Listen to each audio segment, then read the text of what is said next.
And we are live. What's up, y'all? Welcome to the Richest Steve in Atlanta. I am your host, Stevie Steve, and you're in for another great show. We are on episode number 29. So make sure that you like, subscribe, and leave a comment letting me know that you are in the building and ready to tap in, man. Y'all, it has been an amazing week. But before I get into that, I want to just let y'all know what we're going to be talking about, man. You feel me? First, we have 10 excuses that you make,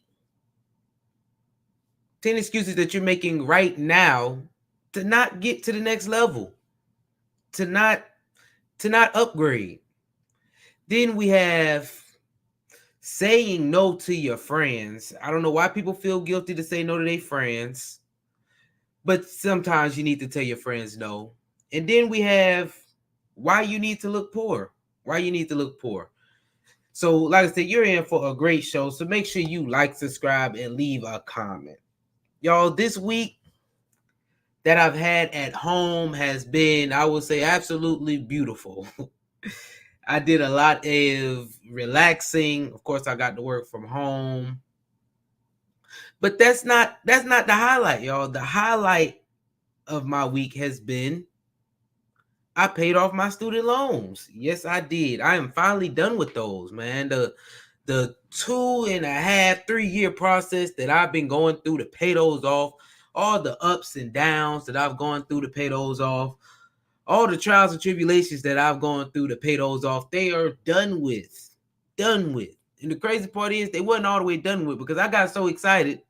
I ain't paid off once, I paid off twice. So I had to go through even a little bit more stuff to handle all the money business on the back end of it, just to make sure I don't overpay them things. I ain't trying to do that.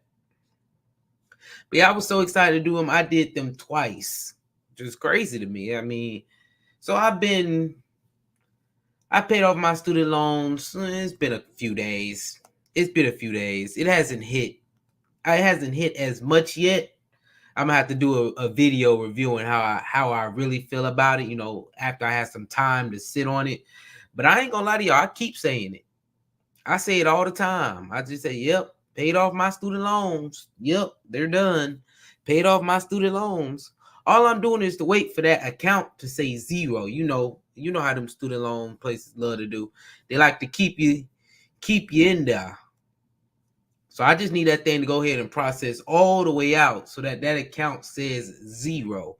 And once that account says zero, I'm gonna have to flex it for real. Then I'm gonna make my post. But until then, I'm trying to hold out. I am excited though. I am very happy that I was able to accomplish that, and I feel better because of it. And like I said, now it's on to the next. Now that that's over, man, y'all make sure y'all like, subscribe, and leave a comment as we move right into our first topic of the day. 10 excuses that you are making for yourself.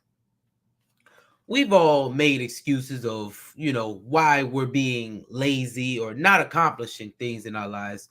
And a lot of the times it's the certain excuses that we make to ourselves that we're going to review. It A lot of the excuses we make, there are ways around it.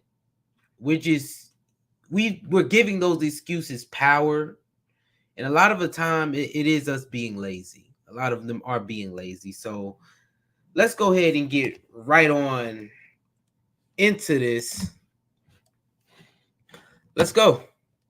The unhappiest men I've ever met in my life share the same traits. They are incredibly ambitious, yet equally lazy. They crave the outcome, but they despise the work. They love results, but they hate the journey. They have potential for greatness, but the voices in their head are keeping them lazy. So in today's video, I'm going to show you 10 habits to get you out of that lazy era. Starting with Hey, he called them 10 voices. I call them 10 excuses that you use it for yourself. Because that's really what it is. You tell it to yourself, but it's an excuse. And in this video, like he said, we're going to give some habits to help you overcome these excuses because there's no reason these things should be holding you back the way they are. They are just thoughts. And if you can overcome those thoughts with practical systems, and you can get over them for real with practical systems and principles. These 10 excuses will get knocked out the park. Let's continue.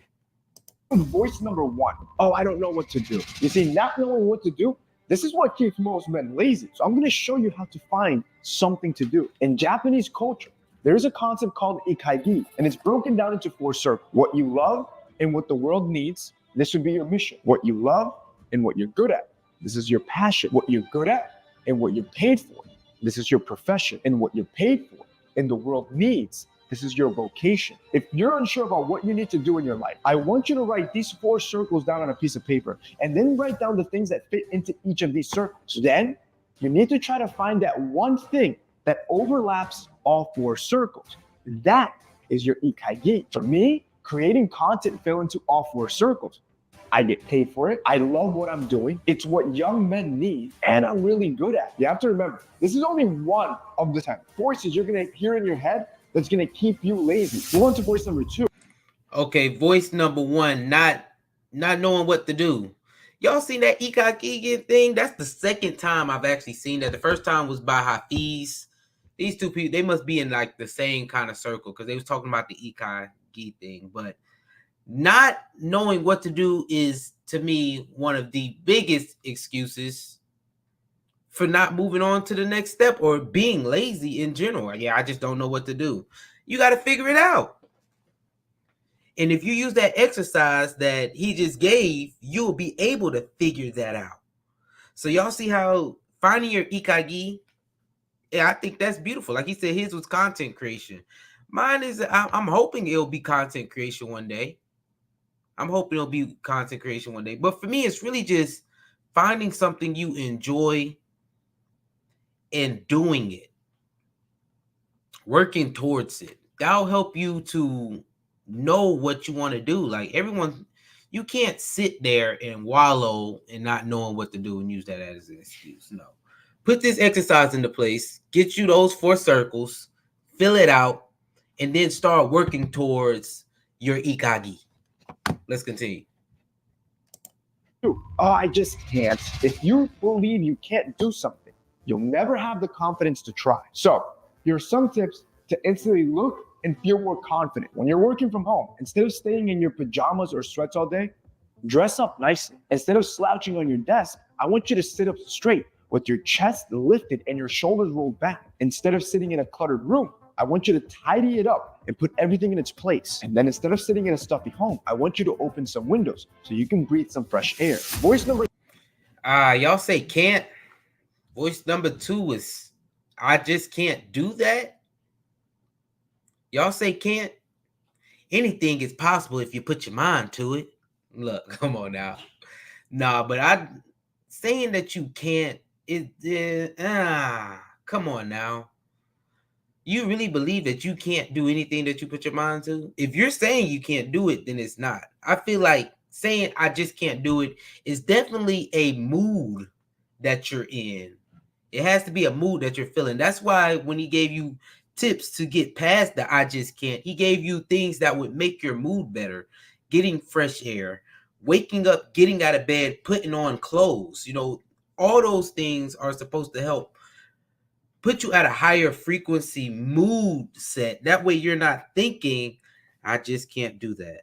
You know, have some confidence about yourself and believe in yourself. Come on. I believe. Do you believe? Number 3, I'm afraid I'll fail and look stupid. You see, a lot of people will tell you, oh, you shouldn't care about what people think. But nobody really shows you how to do it. So here's how to truly stop caring about what people think every single day using 3 steps. First, you need to understand that you have no control about what others think or do in their lives. Second, you need to realize that those who fear judgment are usually the ones that judge people the most. So, as soon as you stop judging others, you'll start to care less about being judged in return. And third, if someone talks about you or judges you, remember, it is a reflection of their own insecurities, not yours. Let them waste their time on others while you focus on self-improvement. Voice number 4. Number 3 was fear of failure. Come on, y'all. Failing is probably one of the greatest things that you can do. If you learn your lesson, if you learn what you're supposed to learn from failing something, it's one of the greatest things that you can do. People are scared to fail because of the things people will say about them. It's really the perception that they want to have, you know. They don't want people to think a certain way about them. They don't want them to think they're a quitter. Story time real quick. I failed 1,000 times. You know, I've had failed candle businesses. I've quit YouTube probably about 2 times before now. Just, you know, all those things. But each time I learned something and I've applied them to my life to where it doesn't failing to me is something that you should be learning. You should fail up, not fail down. And if somebody's going to judge you because you failed or do something like that at you, they don't need to be at your circle unless they're having a true conversation about that failure with you. Man, forget them. Forget them. Failing should be for yourself, not for others. Because if you don't, I would rather say I failed and I tried than fail by not trying. You feel me? Come on now.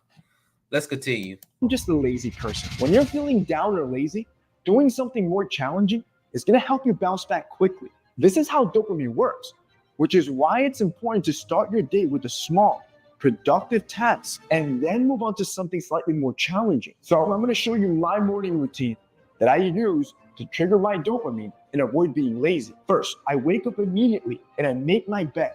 This is a non-negotiable. Then I floss and brush my teeth. Look, I hate flossing. I hate the whole process.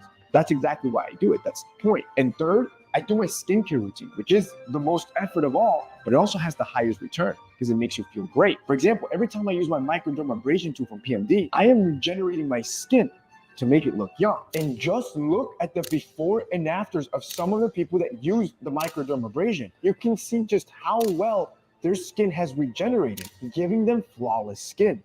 And this is key for us guys because when you're young, your skin cells recycle every 14 days, but as you age, your skin cells start recycling up to every 60 days. However, when I use this microdermabrasion tool, you'll remove a top layer of your skin, which speeds up cellular turnover. And this results in much better looking skin. So as soon as I'm done washing my face, I just grab my PMD tool, you pull your skin tight, and miss any spots. It only takes a couple minutes to look amazing, which every man needs. If you guys want to check out this PMD tool, I'm gonna have it linked down below. Voice number 5.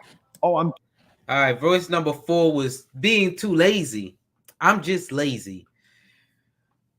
A lot of people aren't just lazy, you just haven't gotten any wins for the day. Sometimes you need to wake up and do your little task to get you started. And if you do that every day, your day will be better. I know the days that I lay in bed and stay on my phone, those are the I'm just lazy days. I don't get a win in. But as soon as I get out of bed, brush my teeth, wash your face, then make your bed, you start getting those wins in, and then you're more productive throughout the day. Maybe when you wake up, the first thing, don't get on your phone and chill in bed and check the internet. The first thing you should be doing, rolling out of bed, make your bed, then go brush your teeth. You know, have a morning routine that gets your day started, and you will be on a better foot for really the rest of your day. And once you have that morning routine as a system for the rest of your life until you stop the system. Let's continue. Too tired. If you really want to stop being lazy, you need to start improving your sleep. So here are 3 simple ways to help you sleep better that's going to help you get out of being lazy. First, move your phone charger into another room. This is going to help you keep you from staying up late on your phone. Second, eliminate all light from your bedroom. If you have little small lights from your electronic devices, you can cover those lights with black tape. And third, I want you to lie on your left side. This improves blood circulation, helping you fall asleep faster and deeper. Voice number 6. I'm too tired as voice number 5. If you're too tired, that means you need to be getting more sleep. That's period. You need to. I know a lot of people, you may be tired for certain reasons, yes, but there are some areas where You were laying on your phone at night for an hour before going to bed. I mean, come on. Yeah, you might have been busy throughout the day, but instead of being on your phone, you could be laying in bed. So one tip would definitely be putting your phone across the room when you go to sleep. That way you're not forced to be on it. Winding down at night instead of having your TV blasting, read a book. Do something to wind you down at night. That way you can get more sleep. Also, you gotta find time to sleep. You need to be getting those 8 hours. You need to be going to bed earlier. Go to bed earlier. Actively planning your day to go to bed earlier. I remember when I used to go to bed at 9 a.m. Boy, I woke up fine at my 5 a.m. time slot that I wanted to wake up. Did it effortlessly because I wasn't tired. But when I was trying to go to bed, I would put my phone across the room and I would actively at 9 say, I'm going to bed. That's your way to get out of the I'm tired. Sick. I shouldn't be this lazy. The reason you might feel lazy or you might feel unsuccessful is because you know what you should be doing, but you're not doing it. You know you should be cooking healthy meals, but you choose junk food instead. You know you should be working out, but you stay home. You know you should be taking care of your skin, but you neglect it. But again, all of this can change by you just simply taking action. Start with your skin, for example. It's easy and it gives you instant results. Anytime you want to get out of laziness, you need to choose something where you can see an immediate result, as that's going to feed your dopamine and motivate you to keep going. If you make it a habit of cleaning your skin every morning and night, followed by moisturizing, you're going to see an immediate result in your skin and your confidence. If you truly want to take it to the next level and you invest in a personal microdermabrasion tool like this one, this tool will unclog your pores and reduce the appearance of your acne, meaning this thing an absolute. I shouldn't be this lazy was number 6. Did I get that right? Number 6 was I shouldn't be this lazy. If you're telling yourself you shouldn't be lazy, come on now. Come on now. If you are actively telling yourself you should not be this lazy, you just need to do the stuff that we done already said. Do the stuff we done already said. Because at this point, you know that you're lazy. You're just not taking action. Sometimes you need to start by taking action. Make the decision to start now or to make that change. Like he said, when it comes to your workout routine, you made a choice to not go to the gym. And for that reason, I will be going to the gym right after this, y'all, for sure. To get started. See, if you didn't do anything when you were a teenager, you could start in your 20s. If you didn't achieve anything in your 20s, you can make a change in your 30s. If you didn't do anything in your 30s, you could still get started in your 40s. Do you see where I'm going with this? It is never too late to begin something, no matter your age. As a matter of fact, Stan Lee, one of the most successful comic book writers in history, started writing comics at 39. Samuel L. Jackson, one of the greatest actors to ever live, didn't pursue acting as a career till he was 43. And Colonel Sanders, the founder of KFC, didn't start his business until he was 40. Now, by this point, we have squashed most of the voices in your head that are making you lazy, using the Ikigai diagram, by making you feel more confident, by helping you stop what others think of you. And now, even showing you that you could start at any age. But truthfully, I'm too old to get started. Y'all know when the best time to start for anybody? Do y'all know when the best time is to start for anybody, no matter what age you are? Nothing. It doesn't matter. The best time to start is now. That's the best advice I can give you with that. Because I know anytime I haven't started something, I was supposed to start this YouTube journey when I was in college? The amount of times everybody say, oh my God, we should have a YouTube channel. Yeah, bro, you should have a YouTube channel. Yeah, bro, we should have a YouTube channel. You know how many times I've heard that or I've said that in general? So that tells you that the best time to start with anything is now. It doesn't matter how old you are. It doesn't, because you're not too old to change. Well, an old dog can learn some new tricks. an old dog can learn some new tricks. So just start, man. If you want to stop being lazy forever, there are three voices you need to squash for good. Voice number 8.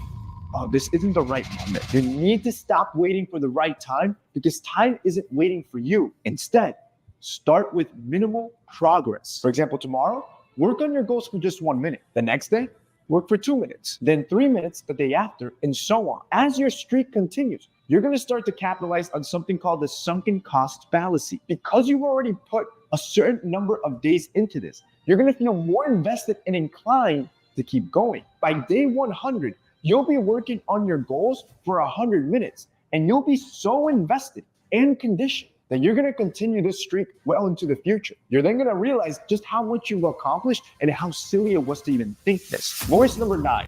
This is that step. It just isn't the right moment. I feel like it applies to 7 as well. Anyway, the way he put it, I would say 1% every day. If you give 1% to something, eventually you will start to give more to it. Like, for example, in the gym, everybody loves to use this gym. When you go into the gym on the first day, just go walk on the treadmill. Just make it to the gym and go walk on the treadmill.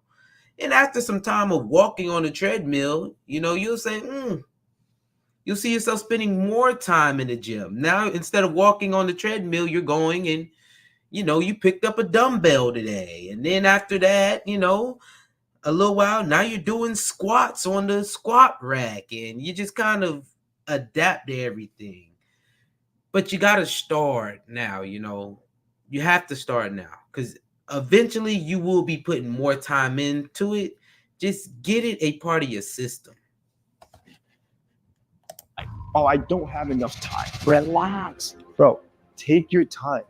Find a good wife. Avoid pornography. Focus on being a good man, a protector, a provider, not just for others, but for yourself as well. Get up, go out, and do what you need to do to be the person you want to be. If you're feeling unsure, have a nice shower, put on some good clothes, and take care of your skin to boost your confidence. There is no better feeling that's also free than being proud of how you look. Voice number 10. I just don't care about anything. Look, if you truly want to stop being lazy forever, you need to start caring about yourself before focusing on anything else. And here's how you're going to do it in 7 steps. I want you to eliminate or reduce any psychoactive substances like alcohol or caffeine. Second, eliminate or reduce any news consumption. Third, make a list of those who have hurt you. Forgive them. Fourth, accept who you are and understand that you can't change that. Fifth, surround yourself with successful and motivated people. Sixth, stop worrying about the past or the future and focus on the present. Try to serve others instead of always trying to seek to be served yourself. If you listen to me and squash all 10 of these voices in your head, you will stop being lazy forever. Inflation is causing stress. Hey, he did something there. He did something with that. I think at least he did something with that. I think it was well put together.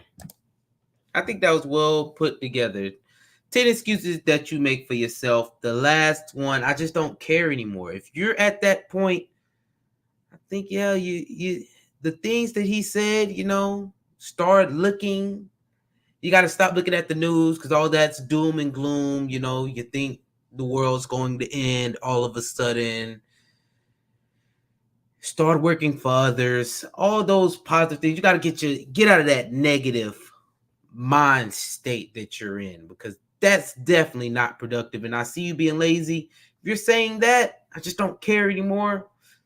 You might need to go see a therapist as well because, it sounds like a little bit you're starting to get a little bit away from the laziness and a little bit more towards being depressed. So take your mental health serious. A lot of those, they might call it laziness, but a lot of that is just you're feeling down. Your mood is down. Your mood is not up. So doing certain things in the morning to jumpstart your day to make sure that your mood is at a higher frequency, not in the slums, would help with a lot of those that he pointed out. So yeah, with that, make sure you like, subscribe, and leave a comment as we go right on into our next topic. saying no to your friends. The crazy thing about this is I was on Instagram today and I seen this girl said, I'm not doing anything else except for Halloween and a vacation that I have planned. The rest of it, I will be saying no to. And so when I read that, I was laughing because I was like, oh yeah, I'm about to review that today. But that's exactly how we need to be. That's exactly how you need to be. And in this video, we have Dave Ramsey. It's some guy called in and said they feel guilty for saying no to their friends. Hey, if you know me, at one point in time, I said super no's to my friends. When I first started my journey, it was super no's to them. But I say no to my friends so that I can say yes to myself. So it's a give and take thing right there. Let's go ahead and get to this video.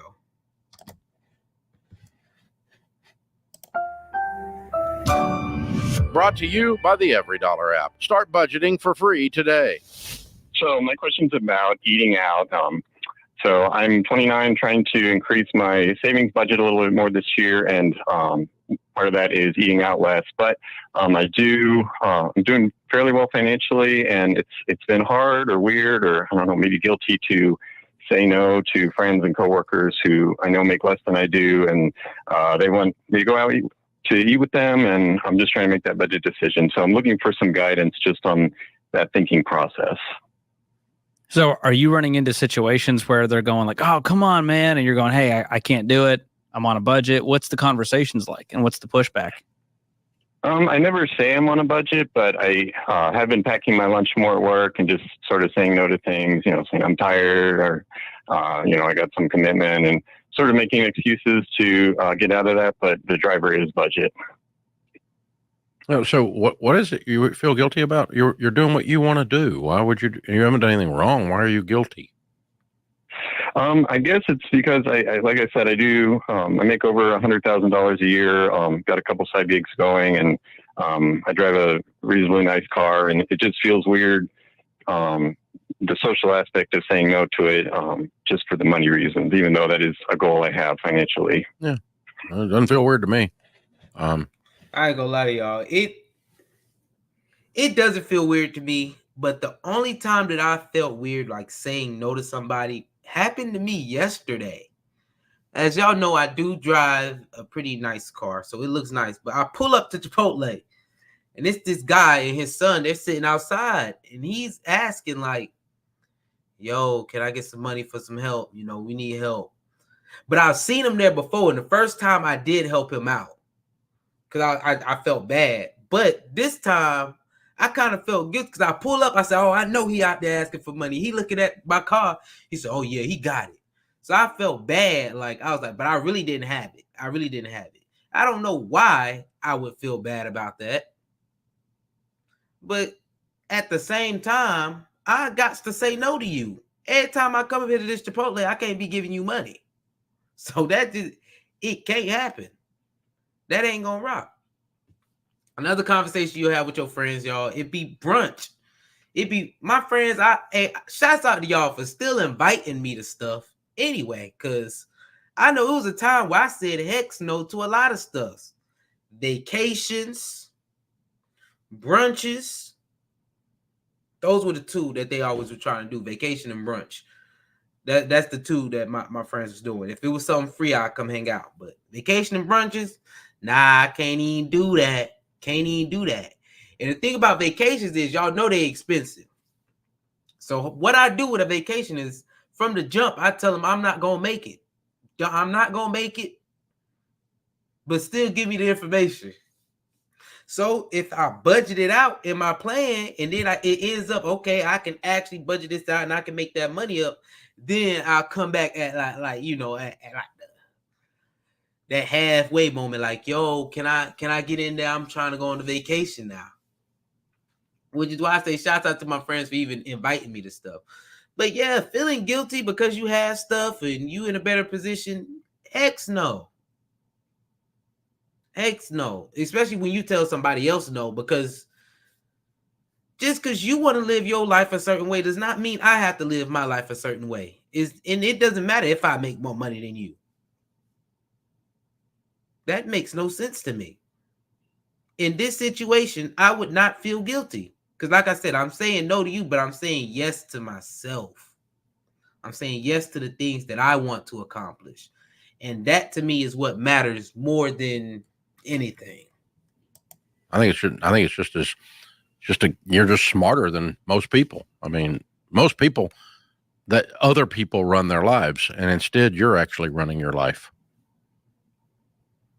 If the people that build wealth and the people that are successful at anything long ago quit taking a poll from the public. And that's you. You quit taking a poll. You're just kind of wondering, am I a goofball or something? No, you're not a goofball. I think what you're doing is very wise. Now, if you said, I never go out to eat under any circumstances and I make $100,000 a year because I'm just a complete freaking tightwad, I'd probably tell you to loosen up a little bit, but that's not what you're saying. You're just saying they go out to eat every freaking day and most days you bring your lunch. Whoopee. Who cares? Are you saving for an emergency fund, Wolfgang, or is this for another savings goal? This is long-term savings. I have, some in savings, some in cash savings, and generally debt-free. But I guess I'm just not quite happy with the trajectory and just looking to build that a little bit. Yeah, and so you get more joy from the trajectory than you do avocado toast. For sure. Yeah, that just makes you like a grown-up. You're not being driven by other people's desire for you. You're being driven by your desire for you. You're making adult choices, and you're always going to have to tell somebody no the rest of your life. You don't ever have enough money to not say no. Sure don't. And pretty soon they'll get the memo. You say no enough times, they go, I think he's good today. And I'll tell you this, in my life, it's not money, but it was for a long time I struggled with, well, so-and-so wants Dave to come and speak, or I need some of Dave's time. I need to do this with Dave, this kind of crap. And, there was a whole lot more requests than there were hours in the day. And so I had to learn to go, okay, I have to choose what's best for the things I'm working on, in the business or my family. The priorities. And so I'm going to choose to be home this weekend because my teenage daughter has a prom, over speaking for your event over here in some other state, which I could have easily done. And so I had to tell someone no. Well, tell the right people no. I'm not going to tell my daughter no. So consequently, I was there for every prom because you need to be there to threaten the young man that is taking your daughter out. And so and it worked. It worked perfectly. So, but I'm saying you're always going to have to, in my case, I had to learn to say no and not feel guilty because I'm saying yes to the right people. Okay. You don't get a vote over my kid. You don't get a vote over, something that, I've got the opportunity to work on something inside this business, or I got the opportunity to help you with your business. Oh, I think we'll be working on this one. This is what I do, and so, and that doesn't mean I'm bad. It's just, I have to learn to say no to something so I can say yes to something else. And that's all you're learning, is there's always a trade-off, but you never reach enough income or time management or delegation or whatever, that you have enough time or enough money that you never say no to anyone. That's never going to happen for any of you. So the art of saying no to others and to yourself in order to achieve a greater yes is an art form. So it's a good question. Absolutely. Well, it's boundaries right there. And, Exactly. Dr. Henry Cloud wrote the best. Yeah, they ain't not lying. They're not lying. You're going to have to say no to somebody for the rest of your life. Somebody going to have to hear that no.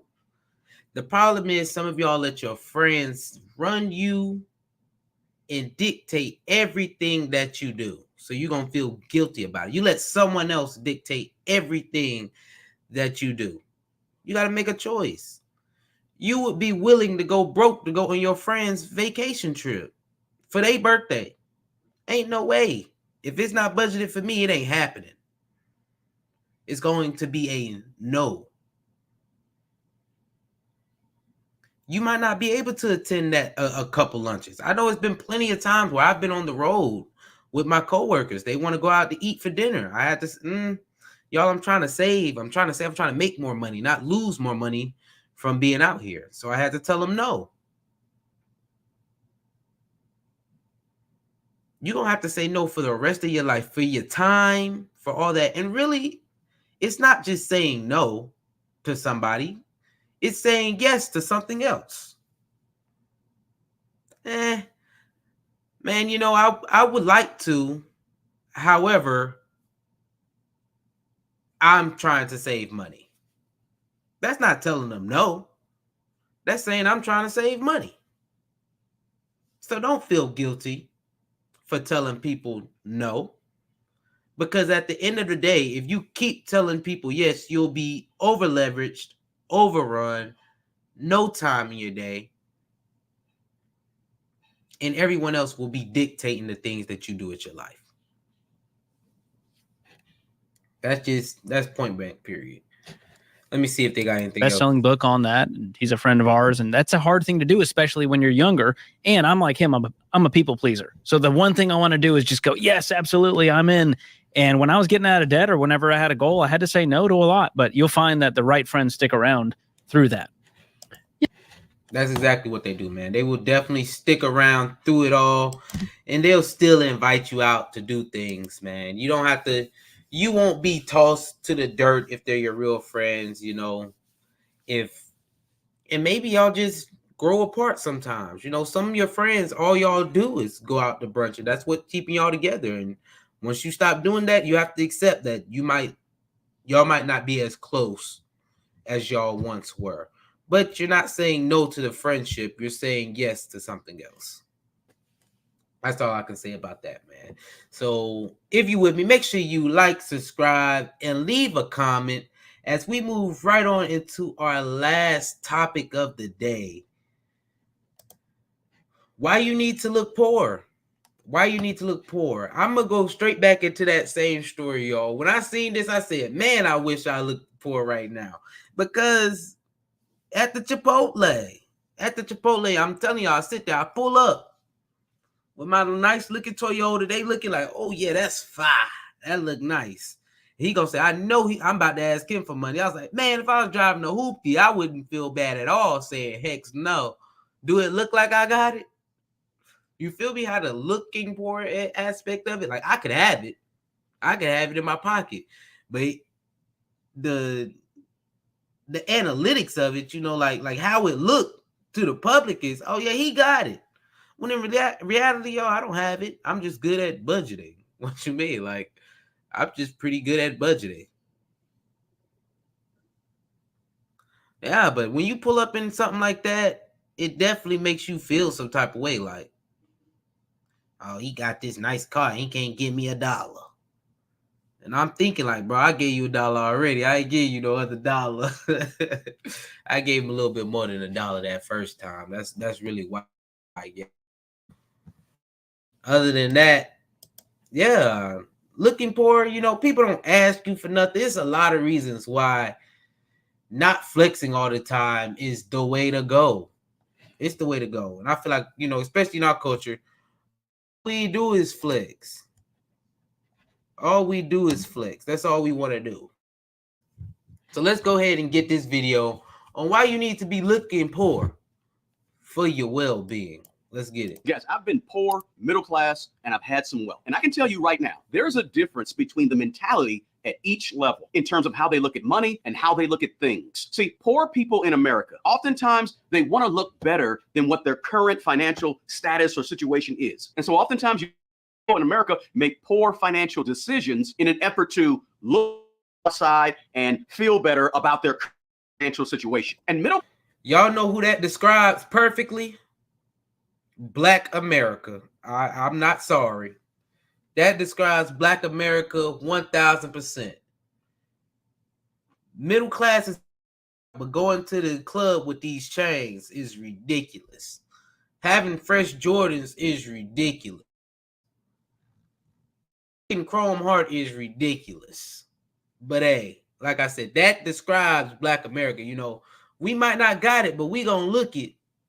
You could save that little $10 you spent on that fake chain and used it for something better in your life. Trust me. Trust me. And I know the chains is fake. Don't ask me how I know it. Don't ask me how I know them chains is fake, but I know it.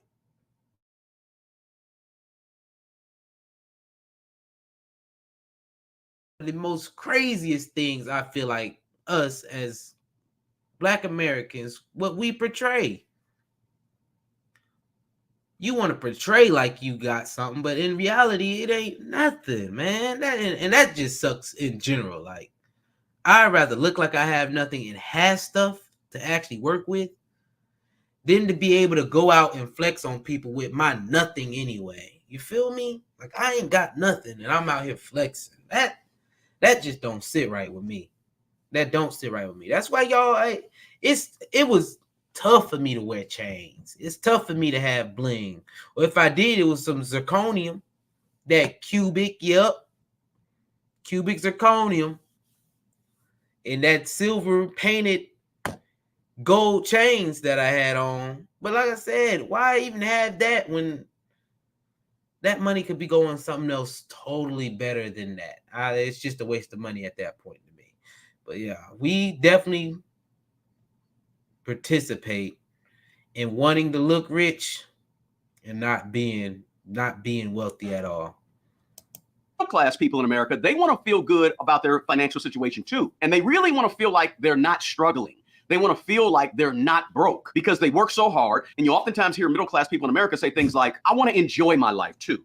I want to have work-life balance. And so what happens is they end up buying things and doing things where they accumulate status symbols with money to feel better about their financial situation, even though they're middle class and can pay all their bills. So their decisions are wrapped around looking better and feeling better on the outside. Now, wealthy people in America, they think a little bit different, and they usually could care less about how they look on the outside or impressing people that they don't know. Wealthy people in America tend to have a sense of security that has nothing to do with how they look on the outside or what they have. So in the rest of this video, I want to explain exactly why looking poor is important for living well. And really, looking poor is really what you want to strive for. Now, there are some psychological reasons why looking poor is important for living well, and there's also some very practical reasons. So let's start off with a very practical reason why looking.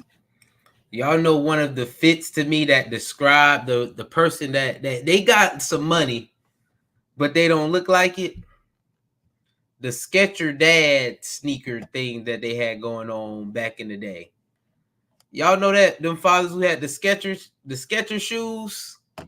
It was like the starter pack, dad starter pack, Skechers shoes, a plain white tee, and some cargo shorts.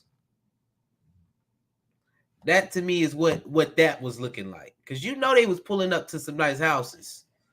And then you look and be like, golly, they ain't look like it, but living better than me.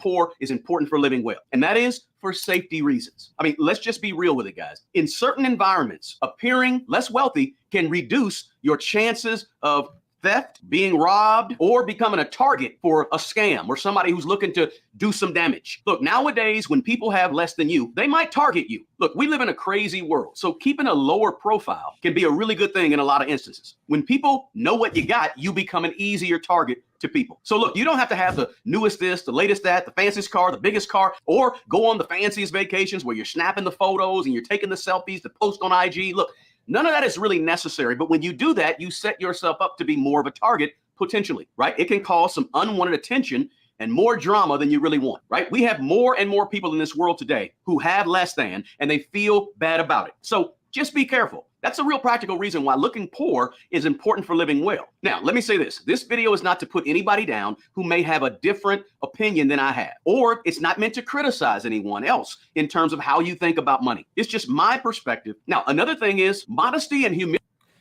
All right, y'all. When it comes to safety portion, have y'all seen the dude who go into the hood wearing like all this expensive jewelry? And they be over there trying to rob him. I think that'd be some of the funniest stuff because we all know it's fake because we behind the camera. But he walking over there and they be for real. Hey, partner, you know where you at? He be like, nah, man, I'm looking for tea. Man, you sure is looking good over there. He's like, yeah, I'm blinked out, ain't I? I'm blinked out. And then next thing you know, buddy grab a rock and about to hit him across the head like, hey, don't even move, partner. Don't even move. And they all started robbing him. Have y'all seen that? That is a classic example of safety. Or have y'all seen a dude who carried a PlayStation 5 through the hood and they walk up, hey man, that's a PlayStation. That's a PlayStation. He like, yeah, man, I'm trying to sell it. They say, how much? Let me hold it. They hold it and then they get to running. I'm telling y'all, that be classic examples. I got another one. This dude, he pull up on some dudes. He asking for some instructions like, hey, man, I'm looking for the nearest gas station. Can you tell me? And they like, oh, you blinked out. I might have to do something. He like, nah, y'all hating because I look better than y'all. And next thing you know, they pulling out straps on him. And he got robbed, y'all. That joint be crazy. So those are just classic examples of if you look poor, you're gonna be safer, especially if you walking into the hood. If you look like you ain't got none, they ain't gonna rob you. But if you go in there looking fresh, you do put a target on your back. You have a target on your back now because now they want what you have. And that just doesn't apply for the hood. That applies for in pretty much every class that there is. The person who's at the top, they're all trying to get to him. That just is what it is. So looking poor definitely can be safer in a lot of instances. Humility, guys, oftentimes can show some respect for communities of people that just don't have a lot. Right? It ain't always super duper fun to be flashy in a world where, frankly, guys, there's a lot of people around you who are struggling and who are hurting and who are hungry or going without or can't take care of their kids properly, whatever it may be. The struggle is real out here for some people. Now, I'm not saying you have to look poor to make other people feel better about themselves. That's not what I'm saying. Or to make everybody else happy and feel good about you. That's not what I'm saying at all. I'm just saying looking poor can be sort of sensitive to some of the general public who simply may not have what you have, even though they may have been given the opportunities to have it, and it's not your responsibility for their feelings. It's still a good idea to be sensitive to the environment that you're in. In other words, I'm telling y'all, that's exactly how I felt. He explained it. That's how I felt. I felt like I'm driving this thing and I can't help this, man. I feel bad. So I did feel that. That is how I felt. Dang, man. Yeah, that's 1,000% how I felt. That's crazy. That is crazy. keep it on the low, because after all, when you downplay what you have, you could really end up with more genuine relationships that are free from the potential influence of your money and what you have. Honestly speaking, guys, when people know you have money, people treat you differently. And you end up not knowing if they're treating you differently because they know you have money. And so they laugh at all your jokes or they pay closer attention when you talk, right? This happens. This is real. And just to be clear, I'm not talking about looking raggedy, looking dirty, looking distraught, looking disheveled all the time. That's not what I'm talking about. I'm just saying avoiding worrying about your outside appearance to the rest of the world. And the fact that you're going to want to avoid trying to look flashy or trying to look a certain way or wear the latest this or drive the latest that. You want to avoid that. Now, another thing to think about in terms of why it's important to look. With that, it comes to false friends. Like, you don't ever know why people are around you. Are they here because of the money? And let's not act like we don't know that that is the story that a lot of people face. That's how a lot of people feel. Like, these people are only around me because of the money. Lil Yachty, I know for a fact that's how he was feeling at one point. Because of his whole telling his friends, you only got it because of me. You know, he started to feel used. He started to feel like people are using him because he can put them in a better position. So looking like you can't do anything for somebody will form, it will help you foster genuine friendships outside of, okay, it's just because I have money. They want something from me. Because no one wants to feel like someone wants something from them. Like, you're not even my friend. You want something from me. poor in order to live well is simply financial discipline. Look, some people prefer to adopt a more minimalist type lifestyle or just to look poor to encourage themselves to live with more frugality and just be more disciplined with their money. Think about it like this.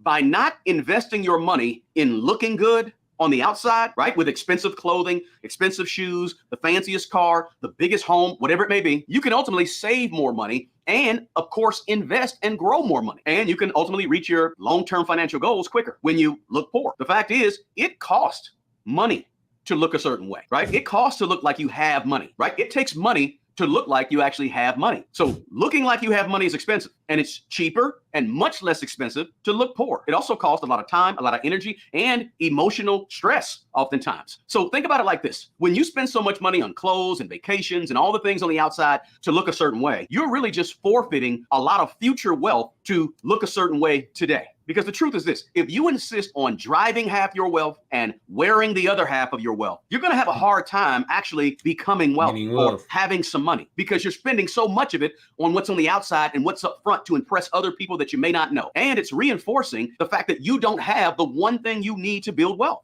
and that's discipline. Discipline over yourself, discipline over your money, discipline over your spending habits. None of that. All that goes out the window when you're trying to look rich on the outside, right? When you allow stuff to make you feel better and make you feel happy, you ultimately are going to have to go back and get more stuff to keep making you feel happy or feel better, right? Because you're striving for this feeling of happiness that only comes with stuff that you put on the outside of you to make you feel better, which is the same stuff that's robbing you of your future wealth because you want to look good and feel good on the outside today. So it takes discipline to pull yourself away from all of that. And that mentality that is real prevalent among poor people and middle-class people. And look, people who...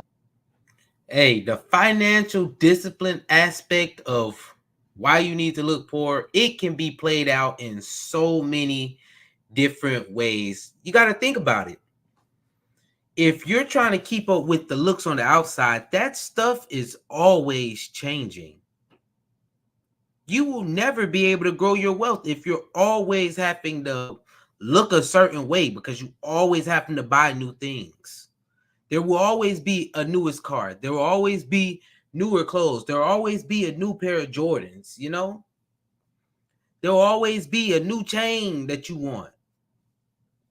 I say having this financial discipline is like, you know, you're trying to stay away from keeping up with the Joneses. Because once you start down that path, it's hard to get out.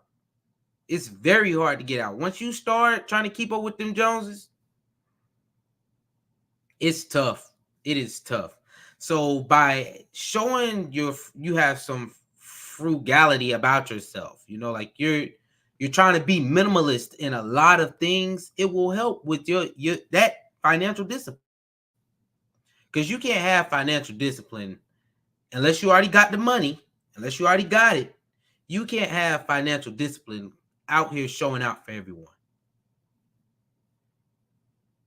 You need to look your wage. You know, you ain't gotta overdo it. You ain't gotta overdo it at all. You don't need the newest car. You know, you gotta hold back on a lot of things. Hold back on them and be minimalistic with a lot of things. It will definitely help you have some financial discipline when it comes to the things that you have. Well, they don't trip on the stuff so much to make them happy. And by the way, we're talking about the wealthy people in America that has that net worth of $1 million, $2 million, $3 million, just sort of people. We're not talking about that uber rich person who has $100 million or billionaires. We're not talking about them. We're talking about regular rich people. Most of them are self-made. They didn't inherit some big old gigantic large sum of money. Most of them, you know, they're over 50 years old. They saved their money over a long stretch of time. And they also invested their money well over a long stretch of time, right? They probably own a home, but most of all avoid a lifestyle that really keeps them looking a certain way, but keeps them broke in the background. Instead, they'd rather look poor on the outside and have money in the background. These are the people who prioritized long-term financial stability over short-term wants and short-term stuff and short-term gratification. And they focused on long-term goals like financial independence and financial security as opposed to luxury stuff. So discipline is everything. Now, these talking about in this video, they live in modest homes, drive modest used cars, give and donate to their church or other causes they believe in, and they typically avoid these high-end luxury items or these high-cost status symbols. When you see a wealthy person that's this type of wealthy person on the street, you can't tell that they're wealthy. Why? Sure. Because their wealth is not on the You don't outside. know. Their wealth is in the background, making money and wrapped up into things that you can't see. You Not don't cars, know. not clothes, not shoes, not purses or jewelry. Their wealth is in the equity in their home or their brokerage account at Vanguard or Fidelity, where their money is in the stock market or ETFs and index funds. They Yep. keep their wealth hidden while it's steady growing and steady going up in value. And I want to reiterate, guys, I'm not talking about the super duper uber rich people, the billionaires, because when it comes to money, those whole different category. This video is all about that regular millionaire, million, 2 million, 3 million in net worth, the regular sort of millionaire next door type. The other in terms of Regular rich people. Man, if you want to be a regular rich person, there's a way to get there. There is a way to get there. You just have to follow the money principles and live below your means.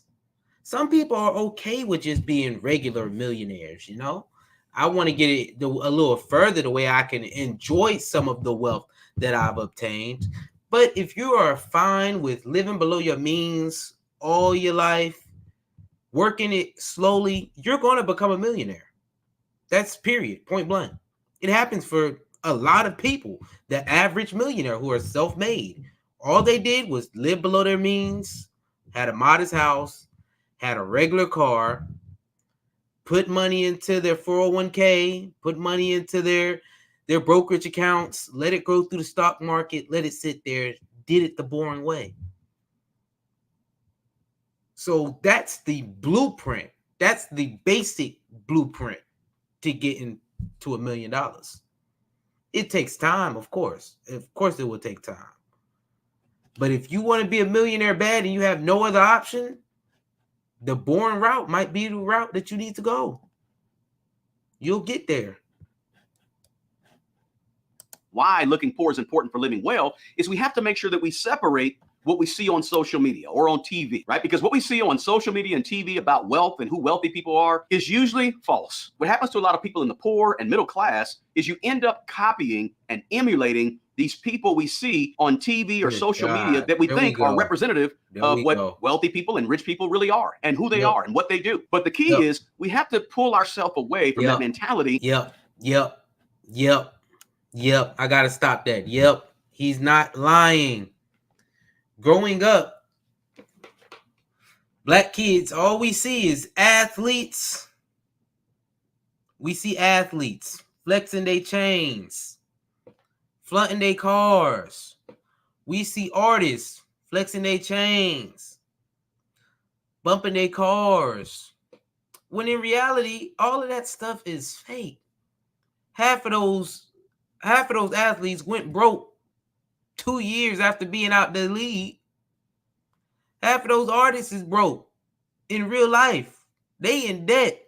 They gotta be releasing money. They gotta be releasing music so they can pay back their debt that they owe to the record company.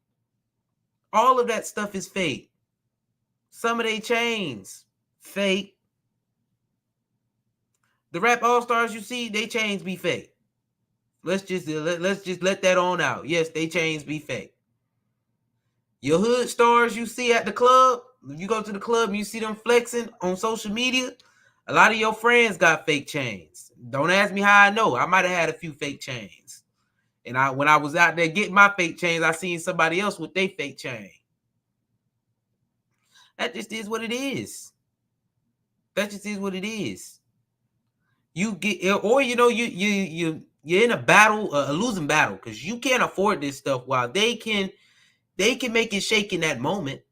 In that moment, they can afford it, but they're not practicing any realistic financial goals. They're not following anything. It's not realistic. Seeing people in the club popping bottles, that's not realistic at all. So you just following people down a hole. That everything we see scrolling on the internet, we begin to think that's real life. So we got to stop sort of copying and emulating poor people who are trying to look rich, or middle class people who are trying to look rich. Yep. Because if we're not careful, that seeps into our own psyche, and we sort of forget the fact that, most millionaires aren't living like this, what we see on the internet or what we see on TV. Most millionaires just really don't live like that here in America. So instead of copying those people, copy the understated millionaire.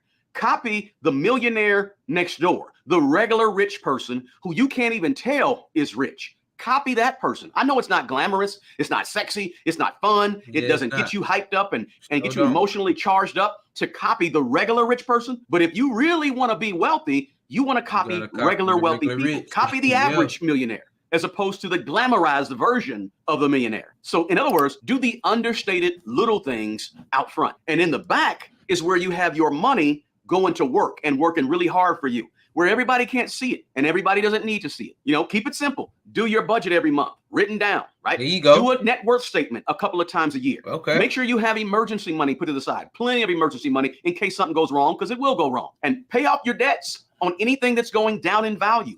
Vow to not take on any new bad debt on anything going down in value. Make it a purpose, make it a part of your life to increase your assets and lower your liabilities over the next 10, 15 years. Focus on the basics when it comes to money, when it comes to investing, when it comes to trying to build wealth. Right, don't be the person who wants to look good out front, but in the background, it's looking horrible. Looking bad. It's looking bad. Real wealth, guys, it takes time. And you as a person, as you change and evolve over time, your level of wants and things that make you feel good are going to change also. Because as you go along, guys, life goes from stuff to make you feel good to people and relationships and the network of people around you to make you feel good. The key is to be wealthy and don't worry about looking wealthy. And that's going to... I'm going to let him end on right there. The key is to be wealthy and not worry about looking wealthy. I like that.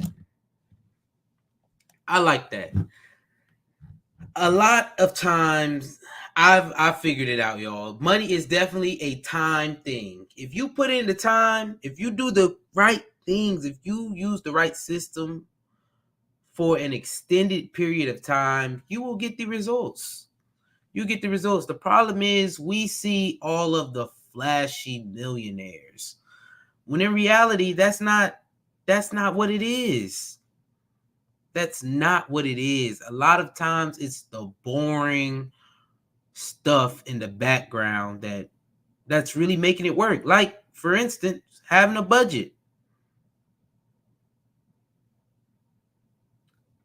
I can't even tell y'all how having a little emergency fund of $1,000 saved has changed my life on countless measures. The boring stuff. Letting your money sit for years inside of the stock market and just grow. The boring stuff. That's what I'm starting to realize more and more. Getting rid of the debt. The boring stuff. And from doing those, I actually practice those. Y'all know I actually have a budget. I actually paid off my student loan debt. I'm actually actively paying off my car loan. I actively have money inside of the stock market. And seeing it sit there, I'm going to tell y'all what that I started it in stock, but it was a little bit that sit there. And seeing that grow, I said, dang, if I would have just left, if I would have did what they said, keep putting it in there and ignore it, I would have some more money by now. I have a little bit more money by now. Yeah, man. This stuff, getting rich is not exciting at all, I feel like. But what we see on the internet makes it seem like all the exciting things that you have to do. When in reality, if you just do the boring basics, you'll get there.